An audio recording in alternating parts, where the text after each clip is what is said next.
Sekarang ketika kita bicara tentang refleksi pengasuhan, tentu saja kita akan bicara tentang cita-cita jangka panjang. Apa yang Anda cita-citakan untuk anak Anda di jangka panjang? Monggo monggo Bapak Ibu bisa nulis di, tadi di join PD, monggo. Jadi apa sih yang, Bapak Ibu cita-citakan untuk anak-anak gitu ya? Kita lihat, menjadi hafidzoh, masya Allah, keren banget gitu ya. Berguna bagi dirinya sendiri, ya, menjadi anak yang bermanfaat, anak memberi manfaat besar. Saya ingin anak saya menjadi anak yang bermanfaat untuk umat, masya Allah.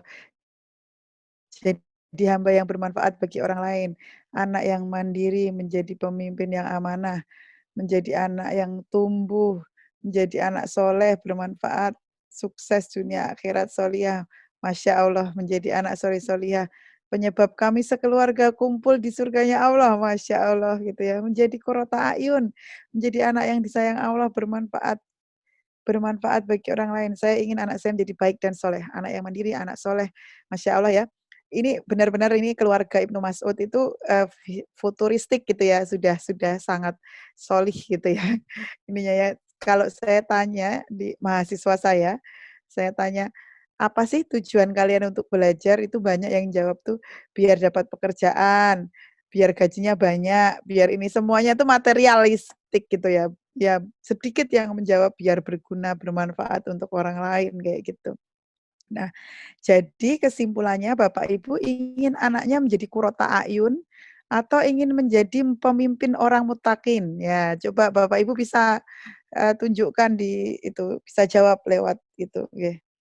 Bapak Ibu milih anaknya menjadi qurrata a'yun atau menjadi pemimpin orang muttaqin?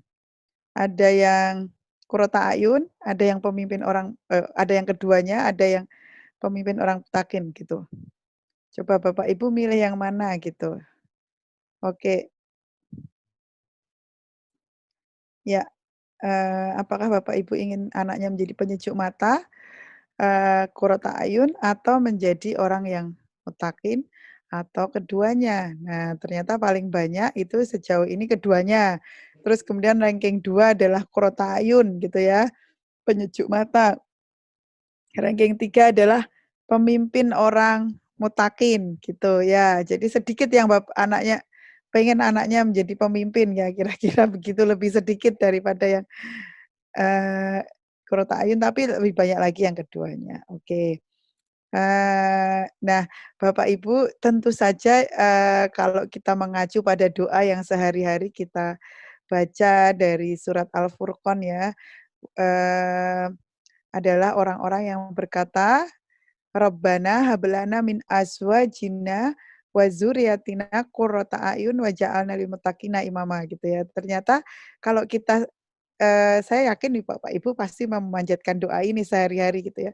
Ternyata yang kita harap mereka tidak hanya menjadi qurrata a'yun, tapi menjadi pemimpin orang-orang muttaqin. Karena apa gitu ya, karena qurrata a'yun itu kan menyejukkan pandangan, tapi untuk tadi mencapai yang Bapak Ibu inginkan, bermanfaat bagi orang lain, bermanfaat untuk umat dan seterusnya, mereka harus jadi pemimpin. Karena pilihannya hanya 2, menjadi pemimpin dalam kebaikan atau menjadi pengikut dalam keburukan. Apakah kita nggak bisa jadi pengikut dalam kebaikan? Bisa, tapi kalau kita cuma pengikut-pengikut aja dalam keburukan, dalam kebaikan, nanti kalau ada keburukan kita juga rawan untuk ikut gitu. Jadi pilihannya sebenarnya cuma satu, menjadikan anak kita pemimpin untuk, kebaikan gitu. Kak, nanti mungkin ada yang bertanya, "Lah kalau semua pemimpin pengikutnya siapa?" Jangan khawatir masih banyak sekali umat yang harus kita urusi. Semuanya, anak-anak kita harus jadi pemimpin gitu ya. Jadi pemimpin orang-orang muttaqin. Nah, kalau kita lihat ayat sambungannya ya Bapak Ibu gitu ya, ayat berikutnya itu, mereka itu gitu ya, orang-orang yang berkata ya ini salah satu syarat di atasnya nanti bisa dilihat syarat-syarat yang lain. Mereka yang mengatakan, "Rabbana hab lana min azwajina wa dzurriyyatina qurrata a'yun" itu dibalasi Allah dengan martabat yang tinggi dalam surga karena kesabaran mereka. Jadi, di sini ada unsur perjuangan gitu ya. Karena untuk menjadikan seorang anak itu qurrata a'yun dan muttaqin itu tadi, pemimpin orang muttaqin itu luar biasa. Allah membalasi dengan surga dan martabat yang tinggi di dalamnya karena kesabaran mereka dan mereka disambut dengan penghormatan dan ucapan di dalamnya mereka kekal di dalamnya surga itu sebaik-baik tempat menetap dan tempat kediaman gitu. Jadi luar biasa eee, jadi sebuah misi pengasuhan itu adalah misi untuk mengantarkan kita sebagai orang tua itu pada derajat yang sangat mulia ini begitu ya. Makanya dan itu nggak mudah gitu ya, kalau mudah ya surga murah gitu ya, ternyata mahal gitu ya, jadinya makanya nggak mudah gitu, makanya perlu ada sekolah orang tua itu mungkin karena semangat ini gitu, ya. Sekarang coba kita, kaitkan refleksi itu dengan ini, kalau kita tadi bicara well-being, anak gitu ya, kira-kira yang akan mengganggu orang untuk menjadi, eee, orang yang bermanfaat untuk orang lain tuh ya salah satunya itu kalau orang itu tidak maksimal well-being-nya, jiwanya gitu ya. Nah, kira-kira menurut Bapak Ibu apa yang menyebabkan orang gangguan jiwa gitu ya? Ini ekstrim aja kita ambil yang ekstrim aja. Kalau Bapak Ibu pernah lihat di, mana-mana gitu ya, orang itu terganggu jiwanya gitu ya. Sekarang kecanduan gadget sampai tidak mampu membawa dirinya atau melepaskan diri dari itu juga masuk gangguan jiwa kalau menurut Badan Kesehatan Dunia ya. Nah, kira-kira penyebabnya apa sih? Kenapa sih orang itu kok bisa terganggu jiwanya? Kalau misalnya ketemu orang, kok itu orangnya sakit jiwa itu ya, kenapa sih gitu? Coba Bapak Ibu pikirkan gitu. Menurut Bapak Ibu, apa yang membuat orang sakit jiwa? Yang membuat orang itu, eee bisa ya, terganggu, jiwanya apa? Ya, beban hidup katanya, eee, tidak dekat dengan Robnya, tertekan, tidak ridho dengan takdir Allah, belum bisa berpikir positif, tertekan terus-menerus, ada kurang beriman, banyak faktor yang bisa memicu terjadinya gangguan mental, mulai dari menderita penyakit tertentu sampai mengalami stres akibat peristiwa traumatis. Masya Allah ini, banyak ya pengetahuan Bapak Ibu, kurang tawakal, stres, terlalu banyak tekanan dalam kehidupannya, ketika di cita-cita tidak tercapai, tidak punya orientasi hidup, terlalu tinggi ekspektasinya, kurang bersyukur, tekanan. Oke, ya, eee, ya mungkin saya sebagai aktivis kesehatan mental sebenarnya kurang, sepakat dengan kata-kata kurang beriman, kurang tawakal itu menjadi orang penyakit jiwa gitu ya. Kasihan gitu ya karena, ternyata nggak seperti itu Bapak Ibu kenyataannya gitu ya. Meskipun benar bahwa iman, tawakal dan lain-lain itu akan menjaga orang dari itu dan kemudian akan menjadi faktor yang bisa penyembuh, tapi, itu bukan penyebab gangguan jiwa. Karena apa? Tekanan hidup sehari-hari saja tidak akan membuat orang sakit jiwa, ya. Jadi, coba Bapak Ibu lihat, dapatkah terjadi 10 orang mengalami bencana yang sama? Kalau di tempat para remaja misalnya saya tanya, "Kenapa sih orang bisa sakit jiwa?" Mereka bilang putus cinta. Bisa nggak orang 10 putus cinta semua, yang 2 depresi, yang 8 baik-baik aja? Bisa. Terus kalau orang-orang tua saya tanya, "Kenapa sih orang kok bisa sakit jiwa?" Karena banyak utang. Bisa nggak 10 orang banyak utang, yang 8 baik-baik aja, yang 2 itu bisa gila gitu ya, sakit jiwa? Iya dapat gitu. Kenapa? Karena sakit jiwa merupakan hasil sebuah dinamika yang kompleks dari kerentanan dan tekanan. Jadi seperti ini Bapak Ibu ya, kalau kerentanan kita itu, di gelas ini kita bayangkan ya, kerentanan kita itu 5 meter misalnya segini ya, 5 meter volumenya 5 kok 5 meter, 5 liter gitu ya. Kemudian tekanan yang sama, tekanan itu misalnya ya tadi, tekanan hiduplah, gagal kuliah dan sebagainya gitu ya. Tekanannya itu, eee, 5 liter gitu ya. Kalau kita kerentanannya sedikit maka tekanan itu tidak akan membuat kita sakit jiwa, karena sakit jiwa itu ambangnya di sini. Tetapi kalau kerentanan kita itu banyak, ya, banyak gitu, maka tekanan yang sama akan membuat orang terganggu jiwanya. Nah, jadi makanya tidak sekedar mudah kurang iman misalnya kayak gitu ya. Karena apa? Karena dinamikanya kompleks. Jadi orang harus punya kerentanan yang cukup untuk membuat dia sakit jiwa, gitu. Nah, kerentanan itu terutama dibentuk oleh faktor biologis, masa dalam kandungan, ya faktor biologis itu apa ya? Jadi ini faktor resiko namanya ya, kalau di dalam keluarga kita ada orang yang menderita, sakit jiwa gitu ya, yang eee, dalam riwayat itu ada orang yang, eee, menderita sakit jiwa, nenek kita dan sebagainya, itu berarti kita beresiko. Dengan mengetahui resiko itu bukan berarti kita harus menstigma diri kita atau merasa rendah diri dan sebagainya gitu. Justru kalau kita tahu misalnya di dalam keluarga kita ada yang diabetes, di dalam keluarga kita ada yang kanker misalnya, itu kan justru memberitahu bahwa kita ini beresiko, sehingga kan kita harus berhati-hati menjaga pola makan, menjaga, olahraga dan sebagainya. Nah, itu sama dengan sakit jiwa. Jadi, kalau faktor faktor pertama itu faktor biologis. Faktor yang kedua adalah masa di dalam kandungan. Jadi, masa di dalam kandungan itu, sangat penting gitu. Ibu-ibu yang tidak bahagia, ibu-ibu yang dengan stres tinggi ketika hamil gitu ya, itu, akan membentuk kepribadian anaknya, akan membentuk, kecenderungan kemudahan seorang anak, eee, apa, tertekan ketika menghadapi tekanan itu sakit atau enggak gitu.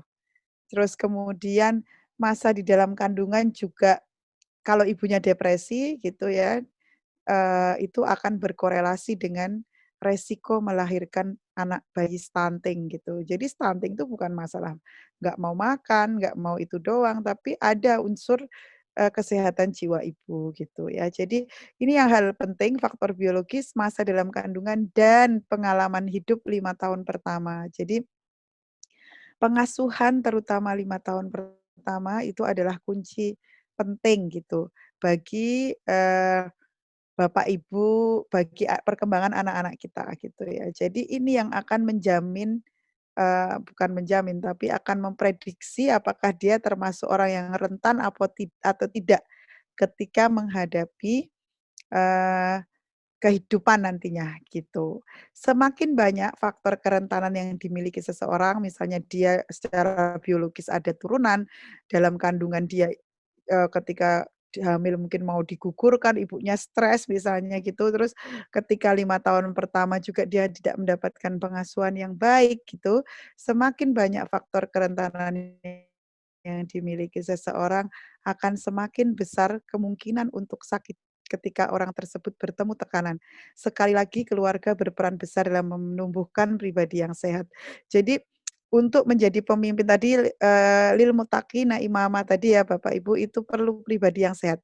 Karena kalau dia pribadinya nggak sehat, dia nggak selesai dengan dirinya sendiri gitu.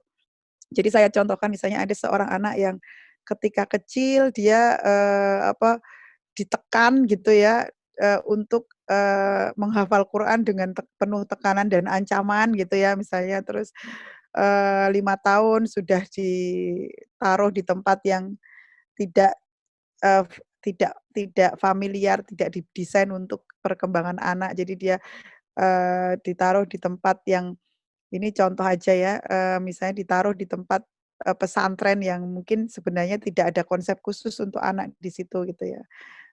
Kemudian, di situ dia melihat, ya dia tidak mendapatkan kasih sayang sesuai pertumbuhannya begitu ya, ternyata besarnya memang dia menjadi tadi hafid, hafizah misalnya, tetapi dia tidak bisa menjadi pemimpin untuk orang lain karena dia tidak selesai dengan dirinya sendiri. Masa kecilnya sangat tidak bahagia, penuh tekanan sehingga dia cemas, dia nggak bisa berbicara dengan orang lain, dengan baik, dia tidak bisa menguasai dirinya, dia tidak bisa mengomunikasikan idenya ya, dia nggak jadi nanti nggak akan tercapai cita-cita kita yang satunya, menjadikan mereka pemimpin yang beriman. Jadi, untuk menjadi qurrata a'yun sekaligus menjadikan anak-anak itu, eee, pemimpin orang yang mutakin, mereka harus tumbuh menjadi pribadi yang sehat, gitu. Nah, sekarang kita akan lihat, saya akan menyetelkan video, eee, ini saya stop sementara, saya akan menunjukkan video contoh bagaimana kehidupan 5 tahun pertama itu sangat berkorelasi dengan, long term well-being atau masa depan pengasuhan, masa depan kepribadian seorang anak. Apakah ini bisa bisa terlihat? Putih ya warnanya? Ya, bisa, Bu. Ya, ya. Ini, saya langsung terjemahkan aja, jadi saya, mungkin suaranya nggak akan terdengar, gitu ya. Ya, jadi, menurut teori namanya attachment theory, gitu ya.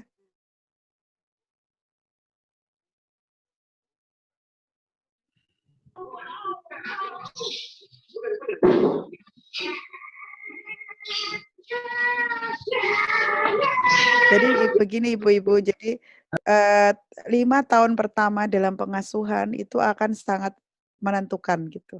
Kalau di rumah seorang anak ya ketika bayi itu disambut dengan bahagia oleh keluarganya, dicintai, terus kemudian mendapatkan tatap mata kasih sayang yang baik, terus kemudian dia, apa ya, bahkan mungkin dia belajar bahwa dunia ini jadi kalau kita sebagai bayi baru lahir, itu penuh dengan kecemasan dan ketakutan gitu, seorang bayi itu. Tetapi bayi itu belum bisa bilang, "Kalau saya Ini takut, saya cemas," ngomong. gitu. Kalau Mama pengen ngomong, Jadi, eee, nggak dengar. bayangkan kalau bayi itu kan lemah, rentan, kita nggak bisa bayi itu nggak bisa ngangkat kepalanya sendiri aja nggak bisa. Bayangkan kalau kita dalam posisi itu, dalam posisi kita terbaring, lemah, nggak bisa lihat dunia luar apa yang terjadi, dengar suara keras dikit kita udah cemas, dengar dengar suara apa dikit kita takut, karena kita nggak bisa menguasai dunia di sekitar kita.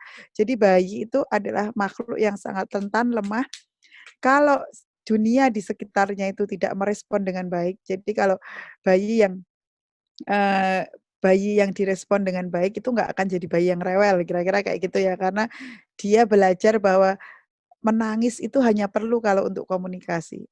Gitu, pengen ganti popok sudah ada yang datang dengan penuh kasih sayang ganti popok.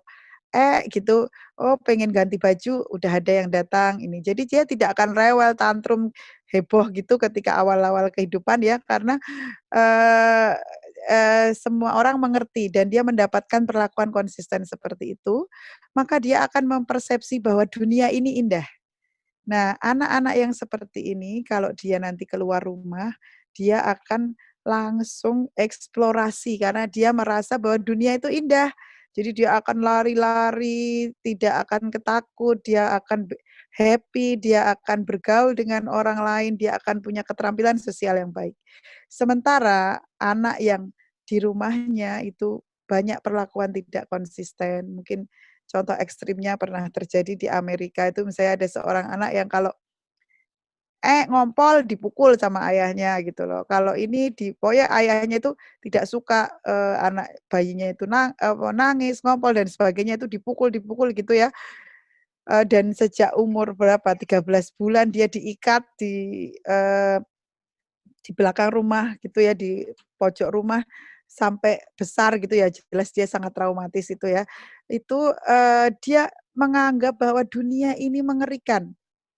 Begitu dia keluar rumah, dia akan menjadi pribadi yang sulit, bergaul, dia akan takut gitu ya, dan dia akan ini, melihat dunia itu seperti runcing-runcing ini, yang seperti di sebelah kanan ini. Jadi, takut gitu ya, takut kalau, salah, takut kalau ini, jadi pribadi yang ragu-ragu dan seterusnya gitu. Nah, ini yang akan mempengaruhi kepribadian jangka panjangnya gitu. Ya, terus,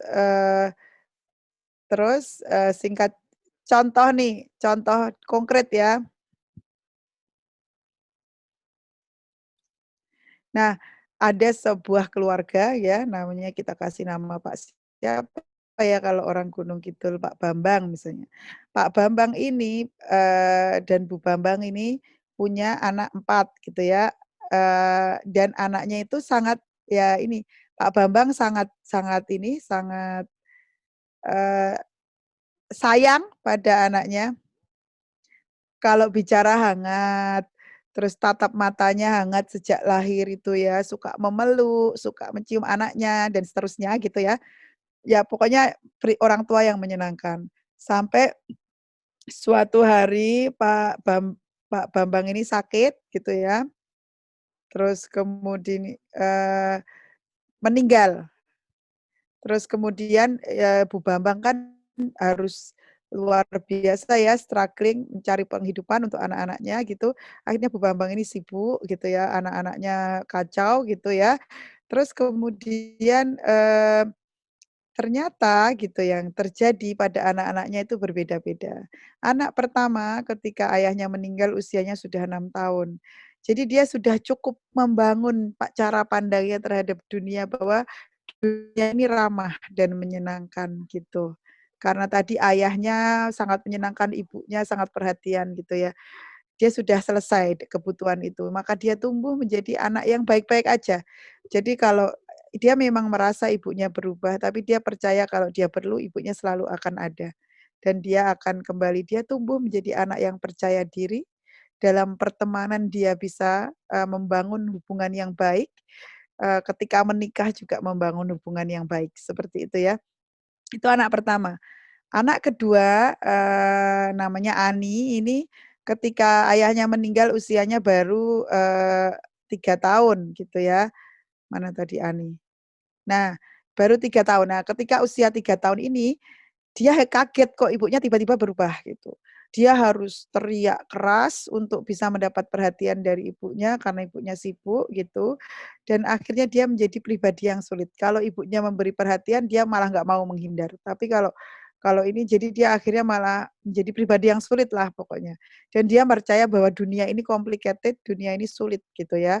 Sehingga dia kemudian juga memiliki masalah dalam pertemanan, tumbuh menjadi orang Bapak Ibu kalau kita amati coba lihat orang-orang yang sukses di sekitar kita, mereka itu adalah orang-orang yang mampu membangun hubungan sosial dengan baik. Itu kunci banget ya untuk pertumbuhan anak. Terus kemudian anak yang ketiga namanya siapa, Juli namanya misalnya, si Juli ini masih 2 tahun, dia dititipkan pada pamannya, pamannya kalau dia teriak dikit gitu dia dipukul. Akhirnya dia menjadi, ini, anak yang berpikir bahwa perasaan tuh nggak perlu diungkapkan gitu ya, kita nggak perlu ini gitu ya, nggak perlu, dia akhirnya nggak bisa tumbuh menjadi anak yang nggak bisa mengungkapkan perasaan, menjadi tertutup, sulit berkembang, berkomunikasi dan akhirnya menjadi anak yang ya ini, apa, nggak sulit jadi pemimpin anak-anak seperti ini. Nah, yang kemudian yang keempat, namanya siapa ya, Lisa. Lisa ini waksih bayi ketika ayahnya meninggal. Dia dititipkan di bukan panti asuhan tapi daycare, di penitipan anak, di mana di situ itu ada anak-anak yang oh iya, pengasuhnya dikit, anaknya banyak. Jadi kalau ada yang satu nangis, yang lain semua dimarahin, yang satu numpahin susu, semua dimarahin, pokoknya gitu ya. Terus kemudian dia merasa bahwa dia itu tidak layak dicintai di dalam dunia ini gitu ya. Karena seperti itu yang dia dapatkan perlakuan ketika kecil gitu. Akhirnya dia tumbuh menjadi anak seperti itu dan akhirnya ketika nanti ya, memiliki hubungan, bahkan mungkin menikah pun mungkin mudah bercerai dan sebagainya kayak gitu, karena merasa dirinya tidak layak dicintai gitu. Itu contoh cerita di mana, pengasuhan 5 tahun pertama itu luar biasa dampaknya jangka panjang ya. Saya kembali ke tadi, Pirdek. Nah, jadi Bapak Ibu, namun kabar baiknya tidak ada kata terlambat untuk belajar. Manusia itu memiliki neuron-neuron yang sangat adaptif di dalam otak kita gitu ya. Sehingga, kalau seandainya mungkin kita pikir-pikir kok di dalam, pengasuhan kita ada yang keliru, ada yang nggak usah berkecil hati. Bapak Ibu nggak usah ini ya, dan mungkin kadang sekarang ini ada konsep misleading namanya inner child yang, wah papa gitu menyalahkan bahwa, "Dulu aku seperti ini, jadi aku jadinya seperti ini, jadinya aku memang kepribadianku buruk karena aku dulu diasuh begini." Itu juga banyak nih kasus suami istri yang seperti itu atau, kalau kita merasa ada masalah dengan pengasuhan kita itu nggak usah khawatir Bapak Ibu, tidak ada kata terlambat untuk belajar gitu.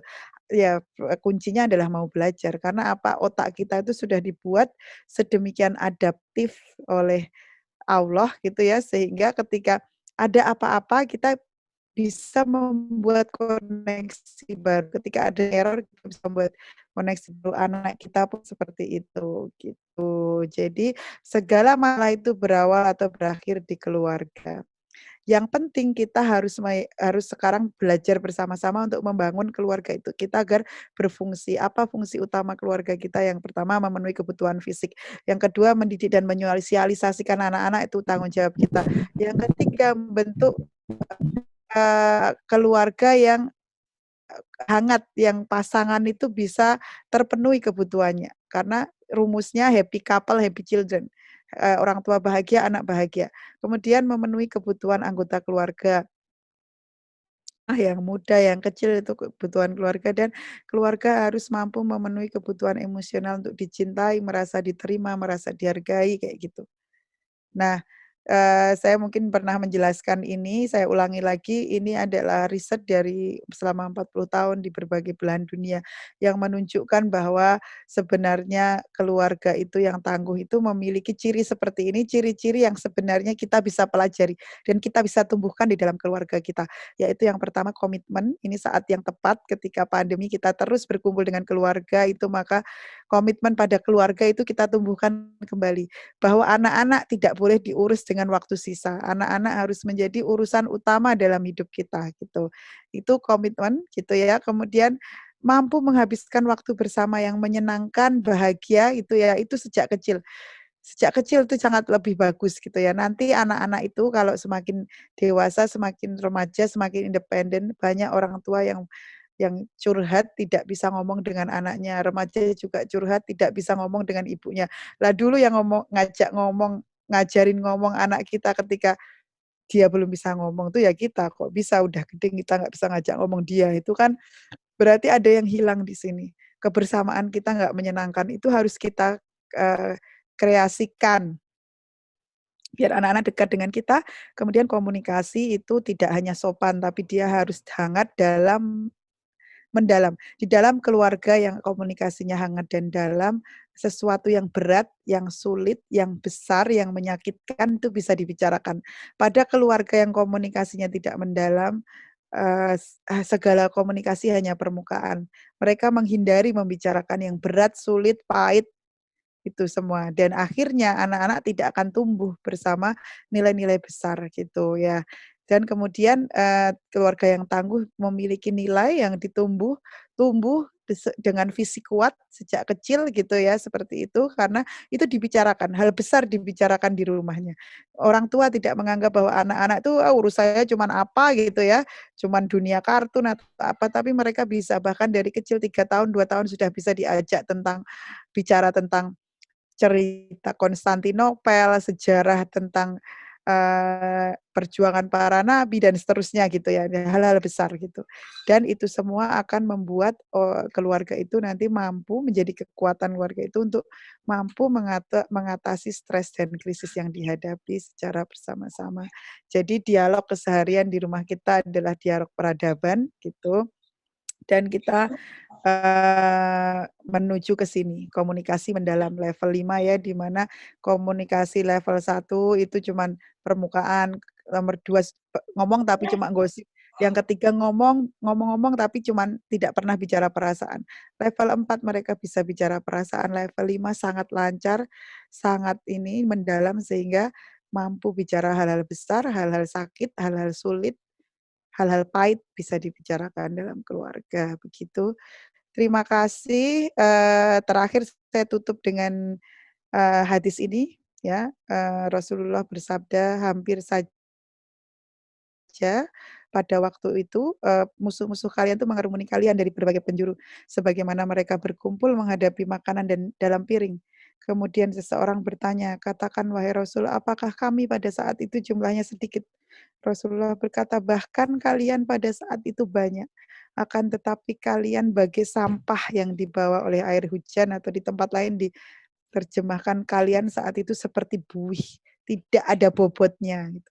Allah akan menghilangkan rasa takut pada hati musuh kalian dan akan menimpakan dalam hati kalian wahan. Apakah wahan itu ya Rasulullah? Rasulullah berkata cinta dunia dan takut mati. Jadi, kenapa gitu ya, balasannya tadi adalah derajat yang mulia gitu ya, karena itu perjuangan berat menjadikan generasi yang berbobot tadi, yang bisa menjadi, qurrata a'yun dan pemimpin orang yang mutakin, begitu. Terima kasih, Bapak, Ibu, silahkan, dituliskan apa yang dipelajari dari diskusi kita hari ini, sambil menulis boleh juga, monggo, Bapak moderator kalau ada yang ingin bertanya silahkan.